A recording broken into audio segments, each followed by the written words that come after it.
Good evening, everyone.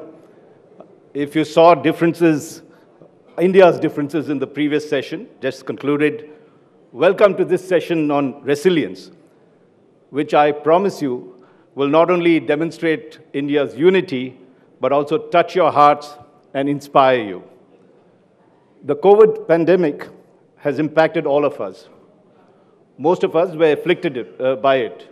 I, in fact, had an attack I thought I'd got away with it in the first wave and the second wave, but it came to me on the third wave, and it was Omicron at that time. Very mild. I was out of it in 2 or 3 days and back to work. But I know that there were thousands who suffered, families who lost their loved ones, families their loved ones were afflicted seriously and are still recovering from the effects of COVID. And if you look at official statistics, close to 44 million people in India were afflicted with COVID during this period. Of those, 530,000 people died. After a shaky start, which we all witnessed in the early days, and all this brings memories, not very good memories back, India's medical response began to kick in, and it was truly phenomenal and laudable. Not only did we develop vaccines, we manufactured them for India and for the world, and we carried out one of the world's biggest vaccine drives. Over 700 million people got their double vaccinations, an incredible feat by itself. But as you know, apart from the devastation that it had on our personal lives, COVID also seriously impacted our livelihoods. Overall, the Indian economy was so devastated that it went into degrowth. An economy that was growing in terms of GDP went into minus. An estimated 140 million people in India lost their jobs, and countless others. There's no figure to the number of people who experienced salary cuts during that period. One study indicated that more than 45% of Indian households had experienced a drop in income levels. While almost all the sectors in the country were impacted, the ones that probably suffered the most and impacted the most was what is called the personal touch industry. And among the sectors of that, if you looked at some of the personal touch industry that was there, it was tourism, hospitality, entertainment, and aviation. And I'm just going in whatever order that they came in. Now, the good news is that most of these sectors are on the path to recovery, and in the process, they have restored millions of jobs and has positively impacted millions of other families, including all of us, and brought much of the joy and happiness back, and hopefully that period is over. Of course, COVID is again raising its head, but not in the kind, we hope it's not in the kind that happened the first 2 or 3 waves that is there. And so, there are remarkable stories to be told of this great turnaround from various managements, institutions, through great odds. They demonstrated outstanding management skills, leadership, and compassion that lifted our companies out of the morass through some of the most difficult times. COVID was truly a black swan event, and they have all inspiring stories to tell and management lessons that we can learn from. Ladies and gentlemen, we all lauded the doctors, healthcare workers, scientists, and government officials who helped us contain the impact of COVID, and for very good reason. Today, we will laud those who also made a huge impact on our livelihoods. They too are our COVID heroes. And I have great privilege in introducing 3 of them today. As I said, from diverse sectors. From the aviation sector, we have Ajay Singh, CEO of SpiceJet, among the top 5 airlines in the country. From the hospitality sector, there is Puneet Chhatwal, Managing Director and CEO of the India Hotels Company, which owns the Taj Group of companies, including the one that we are sitting here. And from the entertainment sector, Ajay Bijli, from PVR Inox Limited, who owns it, the largest cinema, who owns the largest number of cinemas in the country, and I'm sure all of you have been in one of them during our lifetime here. So let's give them a warm round of applause before we begin.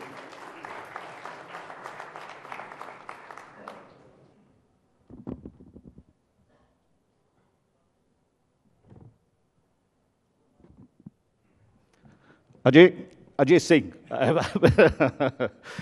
Ajay, you were flying something like 75 aircraft before COVID struck you. And domestically, at that time, you were the third largest, turnover of something like 12,000 crores, 14 million passengers, employees that were something like 12,000 people. When COVID struck you, what was the impact it had? And then how did you begin to turn it around? I mean, this must have been devastating at that particular point. Can you narrate in a personal manner what it, go through that period?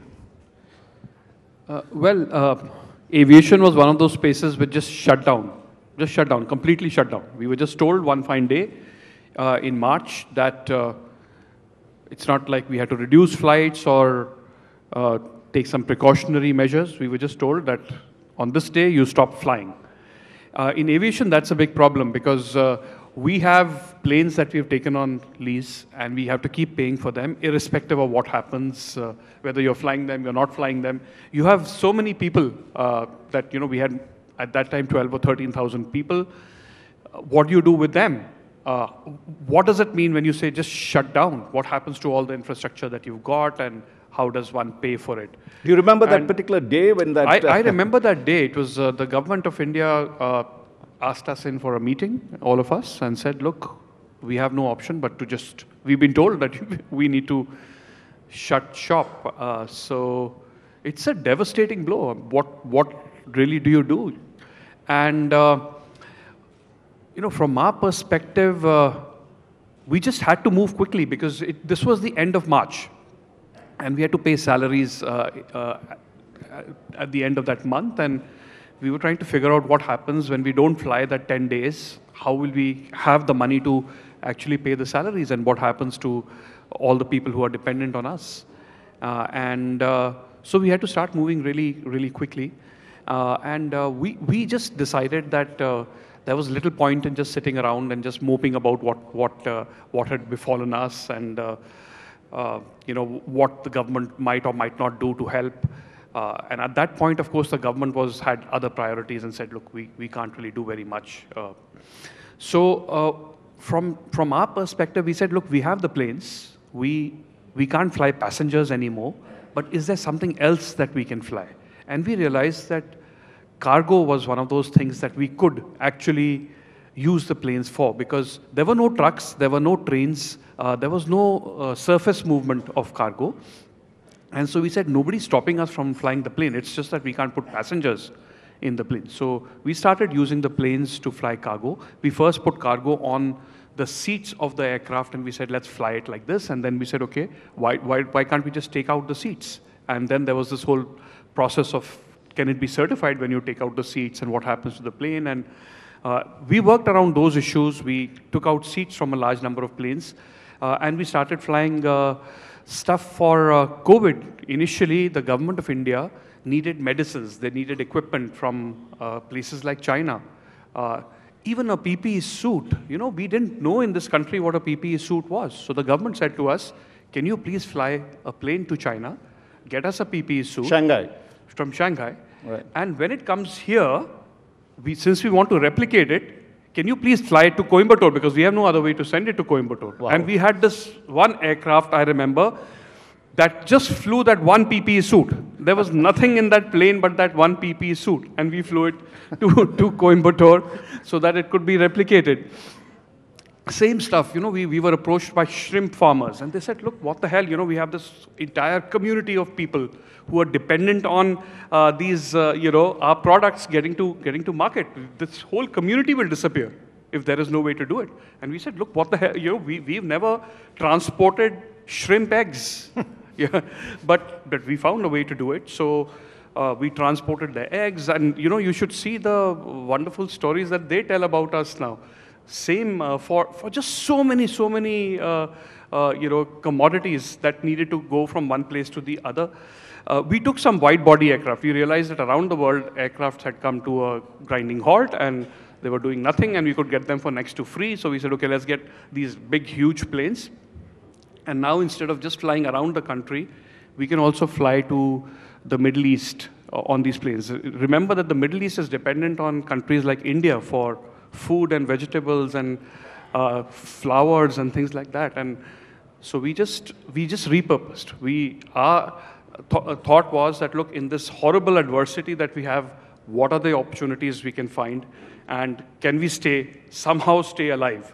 And the new business that we did actually helped us keep going and helped us pay salaries. We didn't sack a single person from SpiceJet. We said, look, there is no place. We said there is absolutely no place. If we sack them, they'll be out on the road because there is no other job for them to get anywhere in the country. And we said, fine, we'll manage with whatever we have, but we won't sack anybody. So the earnings that we were getting from the cargo business, we essentially paid to our employees. We said, the guys who are at the lowest rung, they are at subsistence. We will keep paying them their entire salary. We will not do salary cuts. At the top level, we will do 100%. Like for me, I was on 0 salary. My immediate reportees were on 0 salary. And then we had a gradation of salary cuts.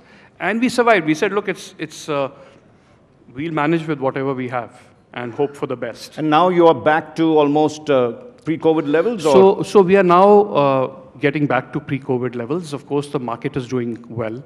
The demand is strong. The yields are high. We actually, of course, learned a lot during COVID. We learned that you could actually automate many, many things that we should have done a long time back, but COVID allowed us to do it. And you could work as one team, all the airlines together, the government, work as one India in a common objective, and that helps in very many ways. I think all in all, fantastic learnings from COVID. I'm going to come back to you, Ajay Singh, on some of the lessons you learned, but I'd like to bring Puneet in at this time. 260 hotels, 100 homestays, an enterprise revenue over 10,000 crores, employing 28,000 people, 22,000 rooms, and over 5 million room nights. And overnight, that becomes 0. Am I right? What did you all do? See, I think when I look back, it's very interesting. 22nd of March was Janta curfew. We all had to, take the thali out and do something. Then 24th was the lockdown. And we did a lot of things, to which I'll come one on one. But honestly, neither me nor the entire management team believed that this is going to last beyond 30th of April. Had we known this will go on for 2 years, we might have given up what all we did. Now I come to what we did. Right. So we started something which is actually built in the DNA of the House of Tatas, is the community service. So we started giving meals to frontline workers. Already from 20th of March, we started with the Nair Hospital in Mumbai, which spread to 7 hospitals in Mumbai, then 3 more in Delhi, then a few in Bangalore, a few in Coimbatore, etc. Did you all also become COVID hospitals in some senses, where they're taking Yes, rooms? that came later.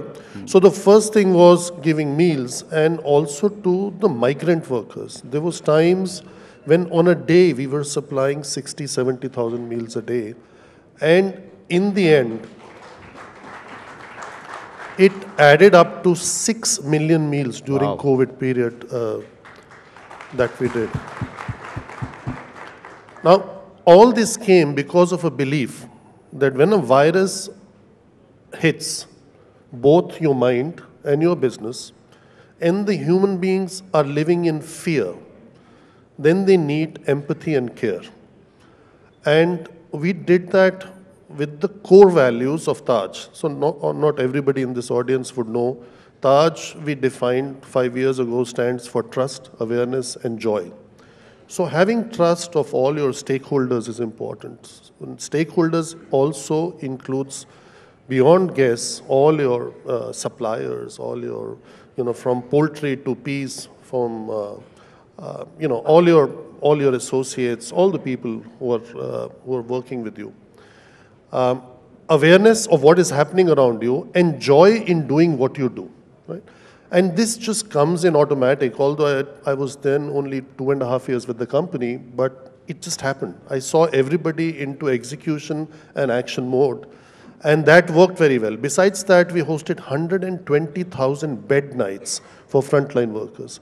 And all this got done through Taj Public Service Welfare Trust, which was created post 26/11 attacks to help the victims of terrorism. And we kind of clarified that a virus is nothing else but also another kind of a terror attack on human beings. So I think all in all, what this did was that everybody else also followed. So the hospitality sector, which was hurt, which was absolutely paralyzed with the fear that was inculcated in people that going to a hotel, going to a restaurant, sitting in a plane creates COVID.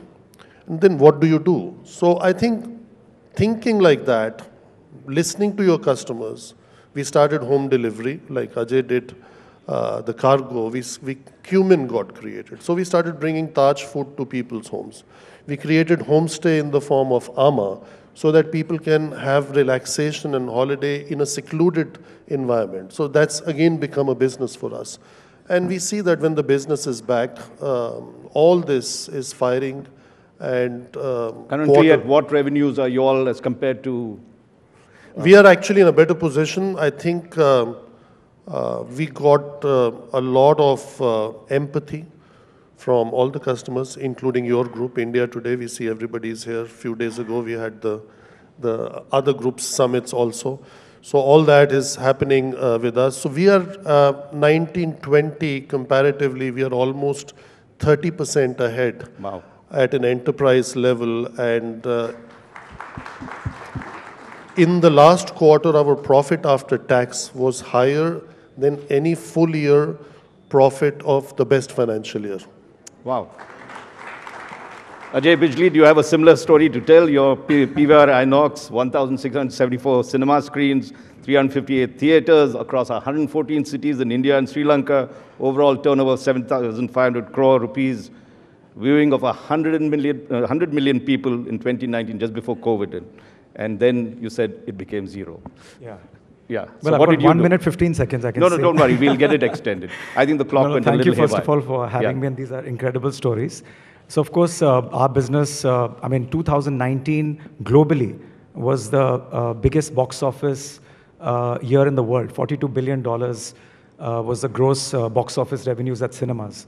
And even India was massive. And we had about 100 million people coming to our cinemas. And suddenly this COVID broke, and 2020 March 15th, 16th, cinemas were shut down. So we were the first ones to be shut down and the last ones to have opened. So obviously it was if I say it was a body blow, it's an understatement, because suddenly your revenues came to zero. And we didn't have any other avenues. Ours is very simple business. The shutters are up, business is up, shutters are down, business is zero. So even no home delivery we could do, no other avenues. So one of the lessons that I learned at that time was that it's all very good to say core competence, do very well, do one thing, do it exceedingly well. But if you put all your eggs in one basket, sometimes a very out of shape scrambled egg or omelette comes out. So that's what happened with us. But for me, more than the business, it was important to remain sane. I was very fortunate that, by default, due to a lockdown, my kids were with me. My wife, Selena, she's here. My mom lives in the same house, my brother. So suddenly, this perspective came to me that, okay, fine, this is not a disruption. This is an interruption in my business. And it's fine, count your blessings. There are other things to... you can't have a one-dimensional view of life, that if business goes down, you go down. And I just started to take care of myself and exercised, did everything. And in fact, I shaved every day as well. So I didn't want to look like completely Dukhi Atma on the Zoom calls as well. And because I wanted to do that for my family, I wanted to do that for 12,000 people working at PVR and come out with strategies to survive. I don't have time, but I'll just tell you a few things. We had to obviously, since we didn't have any other revenue avenues, so cost was the only thing we could do, and shoring up liquidity. So I was fortunate that most of my people, without me even asking, took a 50% haircut in their remuneration. I was extremely fortunate that all developers, because our business is all about renting spaces, they all came forward and gave us rent reliefs, even without force majeure. I was extremely happy that we were able to raise funds because 18 months is a long period to have zero revenues. So we raised liquidity through a rights issue. We raised liquidity through a QIP. I was absolutely blown away that we were able to raise the kind of cash we did to survive 18 months. We were completely at the brink of bankruptcy. And because of cost savings, because of being able to raise money, and because of remaining sane, and again, thanks to my parents, that how to maintain equanimity. And now you've also acquired a company and as well. Yeah. Well, as I say, never waste a good crisis. So we found an opportunity that only in COVID we could have done this merger. And we did a merger with Inox, who's the number 2 player in the listed entity. And basically just to make the balance sheet stronger. And that's it really, and I think I've run out of time. That's a massive times I've written. Well, I'm going to just take a little, just one more round we're going to have, and this is lessons, management lessons. So Ajay Singh, we can start with you. What are the 3 things that you would say that you learned, which others could learn in terms of managing resilience? 3 things that you would say in your mind, 1, 2, 3, if I take them off. Well, I think... Don't worry, I'll tell them too. You can say them. I think everyone's interested. Just 3 things. Yeah, quickly. So I think, one, as Ajay was just saying, try and find opportunity in crisis. That also keeps you sane, by the way. Right. Besides, so it's a way to remain optimistic in life. I think 2, this importance of automation. I think that was key. We learned that a lot of stuff that we were doing could actually have been automated when we were forced to automate because of COVID. So that's something that everybody should do, COVID or no COVID. I think those are 2 really big ideas. And 3, I think that never presume that the worst can't hit you, because we never ever imagined a situation in which there could be an outage like COVID. We just thought things were going to remain hunky-dory for periods of time, and there'll be small blips, but that there can be huge events of this sort, and that one needs to even plan for those, I think was a big learning for us. Puneet, quickly, 2 or 3 things that you would... One, I would say that I realize the importance of giving. So if you give one in good way, 10 times good comes back to you. I never would have believed. You only read that in books. The second is, if you look after your people, they look after your guests, and then the business is there to stay. And last, I would say, is shortcuts don't help even in a pandemic. Don't take shortcuts. They only solve short-term problems, but create long-term challenges. Wow. Ajay? Yeah, I mean, I think good times, bad times, if you take care of all your stakeholders, customers, your people, in our case, the film fraternity, I didn't stop them from going to OTT platforms. That's an elephant in the room. I thought I must address that as well. And everybody, and bankers, investors, and they help you, because if you've done a good job of running your company, taken care of them, and also you can't just maintain a facade of remaining positive with your team. You have to back it with statistics. So I'm in a business where 1,800 films come through the system in India, and 1.45 billion tickets get sold. It's an industry which has been around for 125 years. So you can't renounce an activity suddenly for 18 months if it's shut. So it was here to stay, and I proved it by data. And it's proven even now. Some of the biggest hits have come post-pandemic. Never have you seen a Telugu movie, Kannada movie, English movie, Hindi movie doing the business that is done. So I think if you just give lip service to your team, it doesn't work. You have to back it with data. You have to back it with the conviction that your business is here to stay. This is just an intermission, a very long intermission, but not the end of, it's not doomsday. I think, so the deeper you go, the higher you reach. I think one thing that all of us realized in that period was that one needs to be scrupulously honest. This importance of honesty, just to tell people how bad things were. Just the bad news to everybody, to all your stakeholders, and say that you're doing something about it, and be upfront and honest about what you are able to do and what you're not able to do. I think that goes a long way. I think all of us realize that in this period. Fabulous lessons. One last word from you, Puneet. Just since that, the hotel is as yours. bad as COVID was, it Yeah. accelerated the speed of change and the openness of people to embrace change. That was good. Let's give them right. the new COVID heroes, I would say. Let's give them a very warm round of applause for what they've done. Thank you very much, ladies and gentlemen.